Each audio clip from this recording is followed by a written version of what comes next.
अस्सलामु अलैकुम वरहमतुल्लाहि वबरकातुहू।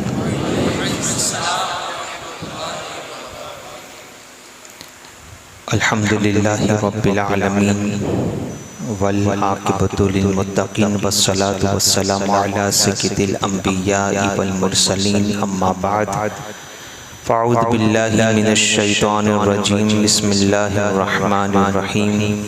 पढ़े अस्सलातु वस्सलामु अलैका या रसूलल्लाह, अस्सलातु वस्सलामु अलैका या हबीबल्लाह, अस्सलातु वस्सलामु अलैका या नबीयल्लाह,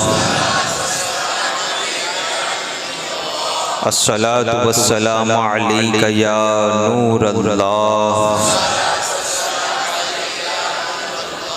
सल्लल्लाहु तआला अलैहि वसल्लम।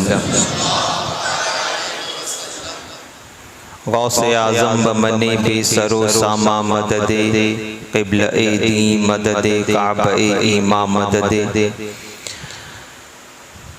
हुज़ूर सैयदना गौस सकलैन क़ुत्ब रब्बानी महबूब हक़ानी मीरा शाह शेख सैयदना सैयद अब्दुल क़ादिर जिलानी ज़ुम्मा बगदादी रज़ियल्लाहु तआला अन्हु की बारगाह में अक़ीदत का नजराना पेश करते हुए शायर कहता है, इधर भी निगाहे करम गौसे आज़म, इधर भी निगाहे करम गौसे आज़म, करो दूर रंजो अलम गौसे आज़म, खिलाता पिलाता है रब्बे दो आलम, खिलाता है पिलाता है रब्बे दो आलम, तुझे दे के अपनी कसम गौसे आज़म, तुझे दे के अपनी कसम गौसे आज़म, मुझे ख्वाब में आके जलवा दिखा दो, मुझे ख्वाब में आके जलवा दिखा दो, करो आज की शब करम गौसे आज़म, करो आज की शब करम गौसे आज़म, तेरा हूँ मैं तेरा मेरे इस कहे का, तेरा हूँ मैं तेरा मेरे इस कहे का, सरे हश्र रखना भरम गौसे आज़म, गिर न जाऊँ खुदारा संभालो मेरे डगमगाए कदम गौसे आज़म, मेरे डगमगाए कदम गौसे आज़म। मेरे प्यारे आका सल्लल्लाहु तआला अलैहि वसल्लम के प्यारे दीवानों, मुरीदी ला तखफ, सरकार गौसे पाक रज़ियल्लाहु तआला अन्हु फरमाते हैं, ऐ मेरे मुरीद घबरा नहीं, किसी से मत डर। अब आप देखें ये जो लफ्ज़ है ना मुरीदी, मेरे मुरीद, मुरीदी मेरे मुरीद, ये लफ्ज़ मेरे जो है ना इसमें बड़ी अपनाइयत है, इस लफ्ज़ में बड़ी अपनाइयत है। जब कोई बड़ा छोटे को कहता है कि तू मेरा है तो दिल बड़ा हो जाता है, दिल फराख हो जाता है, खुशी की एक लहर दौड़ जाती है कि फलाने बड़े ने मुझे अपना कहा, फलाने बड़े ने मुझे अपना कहा। तो मुरीदी मेरे मुरीद, आप देखें कि रसूल आज़म सल्लल्लाहु अलैहि वसल्लम ने जब अंसार और मुहाजिर सहाबा में भाईचारगी पैदा की, मस्जिद नबी शरीफ में सरकार सल्लल्लाहु अलैहि वसल्लम ने मुहाजिरीन को बुलाया, अंसार को बुलाया, और सरकार सल्लल्लाहु अलैहि वसल्लम ने हर मुहाजिर को अंसार का भाई बना दिया।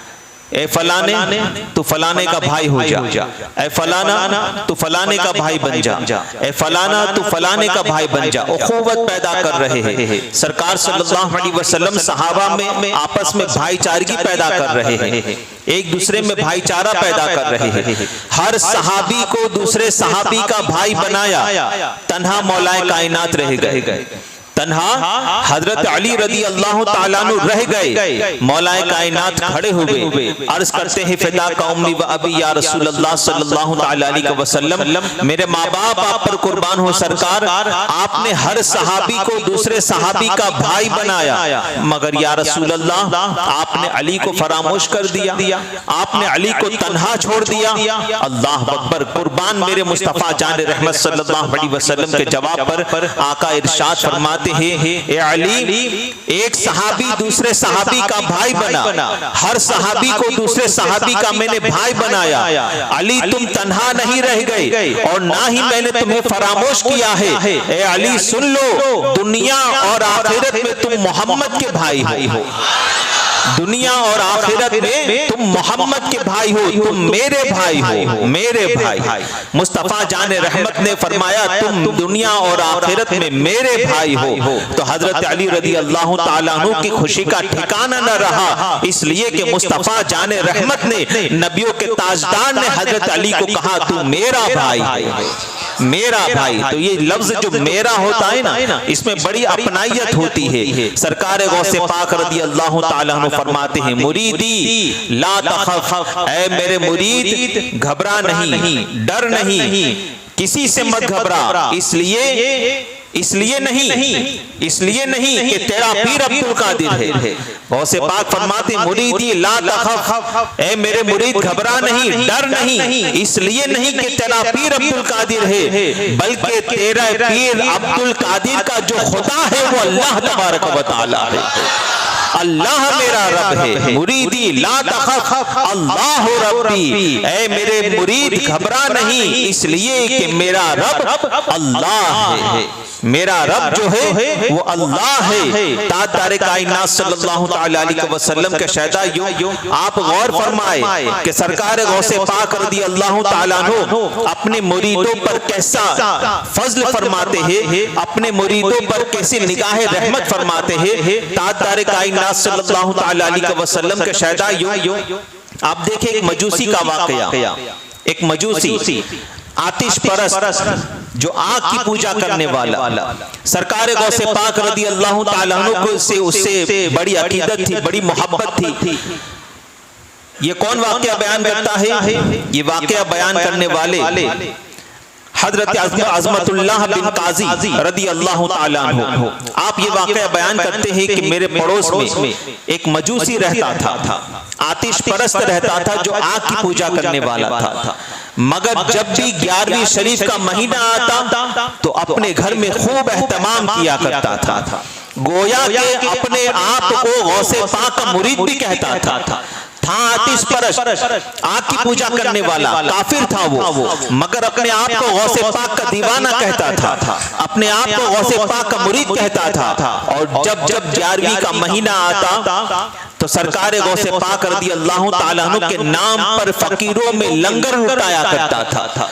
उलमाए किराम को बुलाता था, उनकी दावत किया करता था, फकीरों में लंगर लुटाया करता था। और इतना ही नहीं बल्कि अपने घर को गौसे पाक के नाम से चरागाह से रोशन किया करता था, अपने घर को चरागों से रोशन किया करता था। ताजदार कायनात सल्लल्लाहु अलैहि वसल्लम के शहदा यूं आपको और हमें भी चाहिए। याद रखें पहले के जमाने में ये लाइटिंग वगैरह नहीं थी, मगर आज जब हम इसको लाइटिंग वगैरह माह रबीउल अव्वल शरीफ में करते हैं या गौस पाक की 11वीं में करते हैं या कोई बड़े दिन में करते हैं, तो हम इसे भी चरागा ही कहते हैं ना, इसे भी हम चरागा कहते हैं। उस जमाने में लाइटें नहीं थी तो खुशियों का इजहार चिराग जलाकर किया जाता था, खुशियों का इजहार चिराग जलाकर किया जाता था। मगर जैसे जैसे दुनिया आगे बढ़ती गई, नई नई टेक्नोलॉजी आती गई और अब ये लाइटिंग वगैरह जब से आ गई है, चिराग को लोगों ने फरामोश कर दिया, लोगों ने चिराग को फरामोश कर दिया। ताजदार कायनात अलैहिस्सलातु व तस्लीम के शहदा को याद रखे कि एक घर के अंदर एक कोने में ताक लगाकर चिराग जलाना इस्लाम का इससे दूर दूर तक कोई वास्ता नहीं है। इन चीजों का इस्लाम का दूर दूर तक कोई वास्ता नहीं, क्योंकि कभी कोई ताक लगाता है कि गौस पाक का चिराग, गरीब नवाज का चिराग, फलाने पीर का चिराग, फलाने वली का चिराग, तो इन चीजों को इस्लाम से दूर दूर तक कोई वास्ता नहीं। ये सरासर इसराफ है, ये सरासर इसराफ है। इसलिए कि फिर चिराग के आगे जब हमारी माँ बहनों को देखते होंगे शायद कि माँ बहनें फिर उसी चिराग के आगे पढ़ने बैठ जाती है, उसी चिराग पर फिर लोबान अगरबत्ती की जाती है, उसी चिराग पर फिर फूल चढ़ाए जाते हैं, यानी माअज़ल्लाह शिर्क की शुरुआत हो जाती है वहां से, शिर्क और बिदअत की शुरुआत हो जाती है वहां से। तो इन चीजों से बचा जाए। मगर हाँ, इस बात की जरूर इजाजत दी है हमारे उलमा ने कि जब 11वीं आए तो गौसे पाक के नाम के जो 11 चिराग हमारे घरों में हमारी माँ बहनें जलाती है, 11वीं शबे 11वीं को 11 चिराग एक साथ जलाए जाते हैं, या कभी कभी ऐसा होता है कि रोजाना एक चिराग गौस पाक के नाम से जलाया जाता है, उससे इनकार न किया जाए, क्योंकि ये साल में एक मर्तबा होना है, इस चीज को साल में एक मर्तबा होना है, इसको इनकार न किया जाए। इसलिए इनकार न किया जाए कि आप खुद देखें कि ये महीना 11वीं का महीना है, ये आपको किसने बताया? पर्सनली मैं आपसे सवाल करता हूं, ये महीना 11वीं का महीना है, ये आपको किसने बताया? बोलो यार, किसने बताया? किसने? पीछे वालों को नहीं मालूम, आपको मालूम है तो बता दो। घर वालों ने ना हमको, हमारे घर वालों ने ही बताया ना कि भाई ये 11वीं का महीना है। आज से अगर कोई 20 साल का लड़का यहाँ पर बैठा है, उसको मैं खड़ा करके पूछूं कि भाई आपको कब से पता चलने लगा कि ये इसको 11वीं का महीना कहते हैं, तो वो खुद ही कहेगा कि आज से 15 साल पहले या आज से 12 साल पहले मैं जानता भी नहीं था कि इसको 11वीं का महीना कहते हैं, मगर जब से मैंने होश संभाला तो अपने घर वालों को इस महीने में एक अलग इंतजाम करते हुए देखा, अपने घर वालों को एक अलग एहतमाम करते हुए देखा, तब से मैंने जाना कि ये महीना किसी अहमियत का हामिल महीना है, ये महीना किसी अहमियत का हामिल महीना है, ये महीना बुजुर्गी वाला महीना है। और जैसे जैसे हम बाहर निकले, दोस्तों से मुलाकात हुई, दोस्त हमें मस्जिद तक ले आए, उलमा अहले सुन्नत के बयानात सुने, तब हमें पता चला कि ये 11वीं का महीना बड़े पीर दस्तगीर का महीना है, ये बड़े पीर दस्तगीर का महीना है। तो ताजदार कायनात अलैहिस्सलातु व तस्लीम के शहदा आपको भी आपके घर वालों ने बताया, हमें भी हमारे घर वालों ने बताया। मैं सिर्फ इस मोहल्ले की बात नहीं करता, आप अपने घर की बात करें, अपने मोहल्लों की बात करें। इन सारी चीजों को जो हमें सिखाया है तो हमारे बड़े बूढ़ों ने सिखाया, हमारे माँ बाप, हमारे दादा दादी, हमारे नाना नानी इन सारी चीजों को करते चले आए, तो आज हम कर रहे हैं, आज हम कर रहे हैं। और याद रखो, इस फितरे के दौर में, मोबाइल के फितरे के दौर में, अगर इन सारी चीजों को जिंदा रखना है हमारी नस्लों तक, तो तुम्हें इन सारी चीजों का एहतमाम अपने घर पर करना पड़ेगा। इन सारी चीजों का एहतमाम आपको भी अपने घर पर करना पड़ेगा। आपको आपके माँ बाप ने बताया कि ये 11वीं का महीना है, इसमें एहतमाम किया जाए, 11 चिराग जलाए जाए, नियाज का एहतमाम किया जाए, फकीरों मिस्किनों को बुलाया जाए, उलमा इकराम को बुलाया जाए, उनकी दावत की जाए। तो बच्चों को एक लाइट होती है, बच्चों के दिमाग में एक लाइट होती है, लाइट जलती है। क्यों? इसलिए कि माँ बाप आज का दिन बड़ा एहतमाम कर रहे हैं, गुस्ल कर रहे हैं, नया लिबास पहन रहे हैं, इत्र लगा रहे हैं, खाने पीने के पकवान बनाए जा रहे हैं, कोने में 11 चिराग जलाए जा रहे हैं, और फिर मेहमानों का इंतजार किया जा रहा है। आज का दिन कोई खास दिन है। फिर बेटा अपने बाप से पूछता है, तो बाप कहता है कि बेटा ये महीना, आज की शब जो है ना, वो शबे 11वीं है, गौस पाक का महीना है। ये सरकार गौसे पाक रज़ी अल्लाह ताला अन्हु को अल्लाह तबारक व तआला ने जो कुतुबियत का मकाम अता फरमाया था, आज का वो दिन है। ताजदार कायनात अलैहिस्सलातु व तस्लीम के शहदाइयों, हमारे दिल में गौस पाक की मोहब्बत हमारे माँ बाप ने पैदा की। अब आपको चाहिए कि आपकी औलाद उनकी औलाद तक की मोहब्बत पहुंचाए, तो आपको इन सारी चीजों का एहतमाम अपने घर पर करना पड़ेगा, अपने घर पर इन सारी चीजों का एहतमाम करना पड़ेगा। फितनों के दौर में, मोबाइल का जहां फितना आम हो रहा है, इस फितने के दौर में अगर इन सारी चीजों का एहतमाम हमने न किया, हमारे घर को हमने अंधेरे में रखा, और हमारी मसाजिद को हमने अंधेरे में रखा, हमारे मोहल्लों को हमने अंधेरे में रखा, तो याद रखे हमारी नस्लें भी अंधेरे में चली जाएगी, नस्लें भी अंधेरे में चली जाएगी। अगर नस्लों के दुनिया और आखिरत संवारना चाहते हो, तो उन्हें बताना पड़ेगा कि बड़े पीर दस्तगीर कौन है, गौसे आजम कौन है, उनकी करामतें उन्हें बताओ, उनके वाकयात उन्हें बताओ। बड़े पीर दस्तगीर के बचपन के भी बेशुमार वाकयात थे, बचपन के वाकयात उन्हें बताओ, और ये सारी चीजों का एहतमाम करोगे तो इंशाअल्लाह आपका जो बेटा है अभी, उसकी तो नस्ल संवर जाएगी, उसकी नस्लों दर नस्लें भी इंशाअल्लाह संवर जाएगी।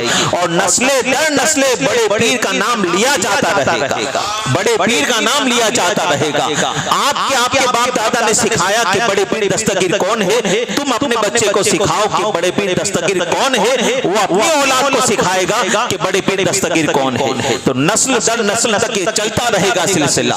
और जो चिराग जलाना है ना, 11वीं के चिराग जलाना, इमाम अहले सुन्नत आला हजरत रज़ी अल्लाह ताला अन्हु ने अपने मलफूजात में एक वाकया लिखा है इससे ताल्लुक से। आप फरमाते हैं कि एक बुजुर्ग ने सरकार मदीना सल्लल्लाहु अलैहि वसल्लम के मिलाद वाली शब को 12वीं शब को 12 चिराग जलाए।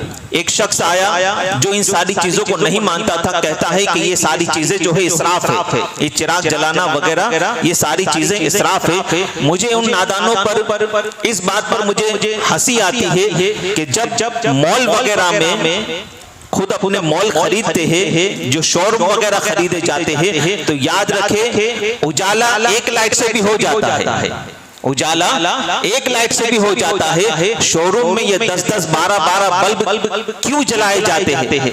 उस वक्त इसराफ किसी को नजर नहीं आता। और जब अल्लाह व रसूल के लिए किसी बुजुर्ग के नाम पर चिराग जलाते हैं या कोई एहतमाम करते हैं, तो हर किसी को फतवे नजर आने लगते हैं और इन सारी चीजों में सबको इसराफ नजर आने लगता है, फुजुल खर्ची इन सारी चीजों में नजर आने लगती है।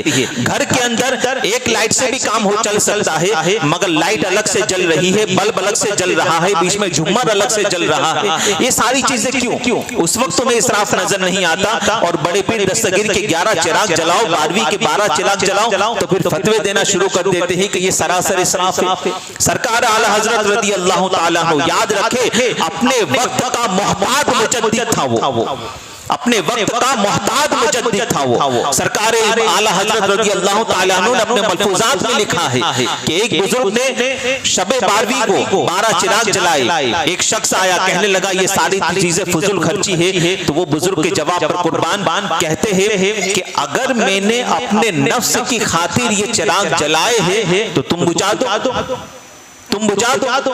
तो उस शख्स को तो मौका मिलना था, उसने एक चिराग पर फूंक मारी, चिराग बुझ गया। दूसरे चिराग पर फूंक मारी, दूसरा बुझा, पहला अपने आप जल उठा, पहला अपने आप जल उठा। तीसरे पर फूंक मारी, तीसरा बुझा, दूसरा अपने आप जल उठा। चौथे पर फूंक मारी, चौथा बुझा, तीसरा अपने आप जल उठा। पांचवें पर फूंक मारी, पांचवा बुझा, चौथा अपने आप जल उठा। जब 12वीं तक पहुंचा और 12 जब फूंक मार के वापस आया तो 12 वापस जल रहे थे, 12 वापस जल रहे थे। वो बुजुर्ग कहते हैं कि यार सुन, ये मैंने अपने नफ्स की खातिर नहीं बल्कि अल्लाह व रसूल की रजा के लिए, मुस्तफा जाने रहमत की आमद की खुशी में जलाए थे। और जो सरकार की खुशी में जलाया जाता है उसे दुनिया की कोई आंधी भी नहीं बुझा सकती, उसे फिर दुनिया की कोई आंधी भी नहीं बुझा सकती। तो इन सारी चीजों को हाँ मैं अभी भी कह रहा हूँ, ताक में चिराग जलाना रोजाना और हर जुमेरात को, इसका इस्लाम से दूर दूर तक कोई वास्ता नहीं। मगर साल में एक मर्तबा कभी 12वीं शब को, कभी 11वीं शब को इस तरीके से 11 चिराग 12 चिराग जलाकर खुशी का एहतमाम करें, ताकि हमारे बच्चों तक भी गौस पाक की मोहब्बत पहुंचे और इस बहाने से कम हमारे घर में अल्लाह के वलियों का नाम लिया जाता रहे, इस बहाने से हमारे घर में अल्लाह के वलियों का नाम लिया जाता रहे। तो वो फरमाते हैं हजरत अज़मत अल्लाह बिन काजी रज़ी अल्लाह ताला अन्हु कि वो शख्स जो था वो काफिर था, मजूसी था, आग की पूजा करने वाला, मगर अपने आप को गौस पाक का मुरीद कहता था। 11वीं का महीना आता, लंगर लुटाया करता, उलमाए किराम को दावत देता, फुकरा मसाकिन को खाना खिलाता। और गौस पाक की जब 11वीं आती तो अपने घर में चिरागा किया करता था, मशाले जलाया करता था, घर को रोशन किया करता और घर खुशबू से मुअत्तर कर देता। ये सारे एहतमाम बगदाद वाले पीर की खुशी में किया करता, बगदाद वाले पीर की खुशी में किया करता। अब जब उसका इंतकाल हुआ, वो जब मरा, तब जाहिर सी बात है लोगों ने तो यही समझा काफिर है, तो काफिर मरा। इसके घर वालों ने, इसके रिश्तेदारों ने इसको उठाया, मरघट ले गए, शमशान ले गए और वहां पर लकड़ियों के ऊपर उसकी लाश रखी, उसके ऊपर दूसरी लकड़ियां रखी और फिर घी डाला गया और उसकी लाश को आग लगाई गई। कसम खुदा की तारीख शाहिद है कि पूरी की पूरी लकड़ियां जल गई, मगर उसके जिस्म का एक बाल तक न जल पाया। उसके जिस्म का एक बाल तक न जल पाया।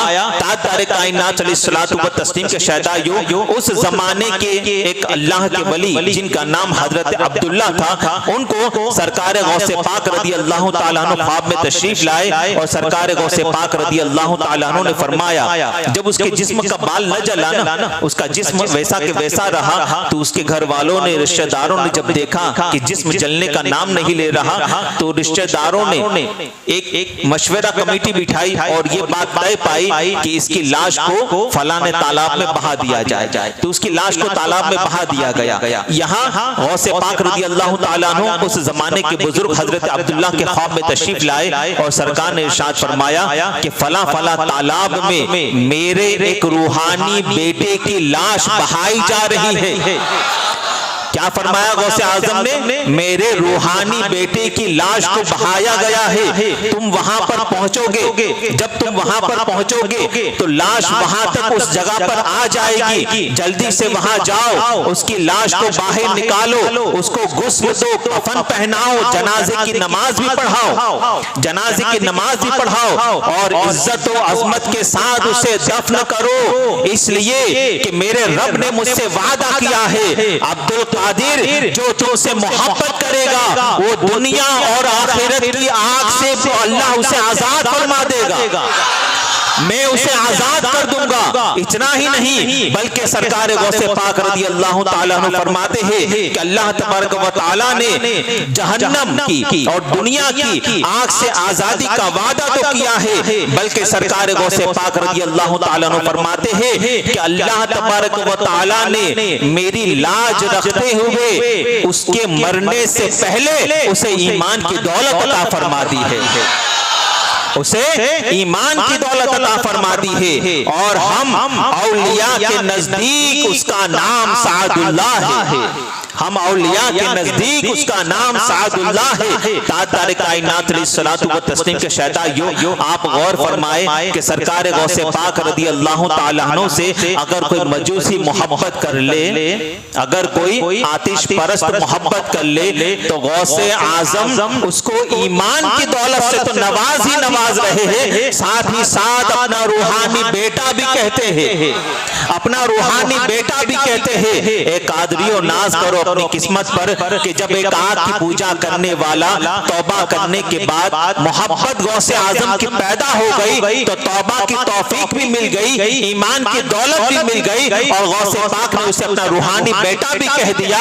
ए कादरियों, अगर तुम भी अपने दिल में गौसे आजम की सच्ची मोहब्बत पैदा कर दोगे तो बताओ बारगाहे गौसे आजम से तुम्हें कैसे कैसे इनाम मिलेंगे, हमें कैसे कैसे इनाम मिलेंगे। याद रखो मुस्तफा जान रहमत सल्लल्लाहु अलैहि वसल्लम के शहदाइयों, अगर मैं ये कहूं तो गलत ना होगा कि अगर एक मजूसी गौसे आजम से मोहब्बत कर ले, एक मजूसी गौसे आजम से सच्ची मोहब्बत कर ले, तो गौसे आजम उसे ईमान की दौलत से नवाजते हैं। और अगर एक मुजाहिद गौसे आजम से सच्ची मोहब्बत कर ले, तो गौसे आजम उसे इनाम के तौर पर बैतुल मुक़द्दस अता करते हुए नजर आते हैं, गौसे आजम उसे इनाम में बैतुल मुक़द्दस अता करते हुए नजर आते हैं। और वो मुजाहिद इस्लाम कौन है? वो मुजाहिद का नाम है सुल्तान सलाहुद्दीन अय्यूबी रज़ी अल्लाह ताला अन्हु, सुल्तान सलाहुद्दीन अय्यूबी रज़ी अल्लाह ताला अन्हु। मेरे प्यारे आका अलैहिस्सलातु व तस्लीम के शहदाइयों, बैतुल मुक़द्दस को 2 मरतबा फतह किया गया, एक मुस्तफा की सोहबत में बैठने वाले थे और दूसरे जो थे वो गौसे आजम की सोहबत में बैठने वाले थे। उमर फारूक आजम रज़ी अल्लाह ताला अन्हु नबियों के ताजदार की बारगाह में बैठने वाले थे और सुल्तान सलाहुद्दीन अय्यूबी वलियों के ताजदार की बारगाह में बैठने वाले थे। उमर फारूक आजम ने बैतुल मुक़द्दस को फतह किया, कई सौ साल तक वो हमारे कब्जे में रहा, उसके बाद वापस ये ईसाइयों के कब्जे में चला गया। सुल्तान सलाहुद्दीन अय्यूबी ने फिर उसे फतह किया और जानते हो सुल्तान सलाहुद्दीन अय्यूबी ताजदार कायनात सल्लल्लाहु तआला अलैहि वसल्लम के शहदाइयों, सरकार गौसे पाक की मुरीदों की शान देखिए आप, सरकार गौसे पाक की मुरीदों की शान देखे। सुल्तान सलाहुद्दीन अय्यूबी की फौज के जो चीफ एडवाइजर थे ना, सुल्तान सलाहुद्दीन अय्यूबी के फौज के जो चीफ एडवाइजर थे शेख रुकनुद्दीन इब्ने कदामा हम्बली अल मक़दसी रज़ी अल्लाह ताला अन्हु, आप बज़ाते खुद बराह रास्त गौसे आज़म के तालिब इल्म भी थे, गौसे आज़म के तलामीज़ा में से भी थे, गौसे आज़म के शागिर्द भी थे। इतना ही नहीं बल्कि आप गौसे आज़म के मुरीद और खलीफा भी थे। सुल्तान सलाहुद्दीन अय्यूबी के फौज के चीफ एडवाइजर खुद गौसे आजम के मदरसे में पढ़ने वाले भी थे और गौसे आजम के मुरीद और खलीफा भी थे। इतना ही नहीं बल्कि सरकार सुल्तान सलाहुद्दीन अय्यूबी रज़ी अल्लाह ताला अन्हु की जो फौज थी, जिसको लेकर आप ईसाइयों से आपने जंग लड़ी थी और बैतुल मुक़द्दस को फतह किया था, 60% जो फौज में जो तादाद थी, 60% जो लोग थे वो सरकार गौसे पाक के मदरसे में पढ़ने वाले आपके तलामीज़ा थे। फारिग तहसील तलामीज़ा जो फारिग हो चुके थे पढ़कर, फारिग तहसील तलामीज़ा सुल्तान सलाहुद्दीन अय्यूबी की फौज में थे और जो 40% जो लोग थे वो हजरत हुज्जतुल इस्लाम इमाम मोहम्मद ग़ज़ाली रज़ी अल्लाह ताला अन्हु के मदरसे के फारिग तहसील जामिया निज़ामिया के शागिर्द थे, जामिया निज़ामिया के शागिर्द थे। और इन सरकार गौसे पाक रज़ी अल्लाह ताला अन्हु के तालिब इल्म जो मदरसे के तालिब इल्म है, तलामीज़ा है, जानते हो आप फरमाया गया कि सरकार गौसे पाक रज़ी अल्लाह ताला अन्हु के मदरसे के तलबा जो थे वो इतने परहेजगार थे, इतने परहेजगार थे कि रातों को उठ कर तहज्जुद पढ़ा करते थे, रातों को उठ कर तहज्जुद पढ़ा करते थे। मगर जब वक्त आता तो तहज्जुद की नमाज पढ़ते और जब दीन के लिए वक्त पड़ता तो इस्लाम के लिए, दीन के लिए मैदान कारज़ार में उतर कर मुजाहिदाना जौहर दिखाया करते थे, मैदान कारज़ार में उतर कर मुजाहिदाना जौहर दिखाया करते थे। और ताजदार कायनात सल्लल्लाहु अलैहि वसल्लम के शहदाई सुल्तान सलाहुद्दीन अय्यूबी को ये एजाज हासिल था कि सुल्तान सलाहुद्दीन अय्यूबी सिंगल नहीं बल्कि डबल वास्ते से कादरी थे। आप डबल कादरी थे, सिंगल कादरी नहीं थे, डबल कादरी थे। वो कैसे कि सुल्तान सलाहुद्दीन अय्यूबी जब जवानी के दहलीज पर कदम रखते हैं, गौसे पाक का विसाल हो चुका था, सुल्तान सलाहुद्दीन अय्यूबी ने बजाते खुद सरकार गौसे पाक के एक साहबजादे के हाथों पर बैत की है, सरकार गौसे पाक के एक साहबजादे पर के हाथ पर बैत की है। और दूसरा वास्ता ये आपका कि जब आपकी उम्र छोटी थी, तकरीबन 8 या 10 साल के थे, आपके वालिद गिरामी हजरत नजमुद्दीन अय्यूब रज़ी अल्लाह ताला अन्हु बचपन के जमाने में सुल्तान सलाहुद्दीन अय्यूबी को गौसे पाक की बारगाह में लेकर आए। अर्ज करने लगे, हुजूर ये मेरा शहजादा है, सरकार गौसे पाक ने मुझे करीब बुलाया। सुल्तान सलाहुद्दीन अय्यूबी कहते हैं गौसे पाक मुझे अपने करीब बुलाया, मेरी गर्दन पर अपना हाथ थपथपाया, मेरी गर्दन पर अपना हाथ थपथपाया और गौसे आजम ने मुझे बड़ी दुआओं से नवाजा, गौसे पाक ने मुझे बड़ी दुआओं से नवाजा। आप जब बिस्तर मर्ग पर पहुंचे, आपका आखिरी वक्त चल रहा था, बिस्तर मर्ग पर पहुंचे तो एक शख्स कहने लगा कि यार मैदान जंग में मुजाहिदीन के सफों को तोड़कर आगे जाने वाला और हमारा सिपहसालार जिसकी तलवार से जब एक तलवार लहराता था तो कई सौ कुफार फिन्नारे जहन्नम हो जाया करते थे, वो शेर बबर आज बिस्तर पर ऊंट की तरह, बूढ़े ऊंट की तरह करवट लेकर अपनी मौत का इंतजार कर रहा है। अच्छा नहीं लगता यार, मैं तो समझता था, हम तो समझते थे कि मैदान जंग में शहीद होंगे, मगर ये ऊंट, बूढ़े ऊंट की तरह अपनी मौत का इंतजार कर रहे हैं, करवट बदल रहे हैं। सुल्तान सलाहुद्दीन अय्यूबी ने जुमला सुन लिया। आप फरमाते हैं, नादान सुन, अय्यूबी का यकीन कामिल था कि मुझे शहादत मैदान जंग में मिले ही की नहीं, बल्कि मुझे यकीन था कि मेरी मौत बिस्तर अलालत पर होने वाली है, मेरी मौत बिस्तर पर होने वाली है। किसी ने पूछा कि हुजूर इतने यकीन के साथ आपने कैसे कह दिया? अल्लाह अकबर। सुल्तान सलाहुद्दीन अय्यूबी का जवाब सुनो। आप फरमाते हैं, मेरा यकीन कामिल था कि मैदान जंग में किसी दुश्मन की तलवार भला सलाहुद्दीन की उस गर्दन को कैसे काट सकती है जिस गर्दन पर गौसे आजम का हाथ आ गया हो।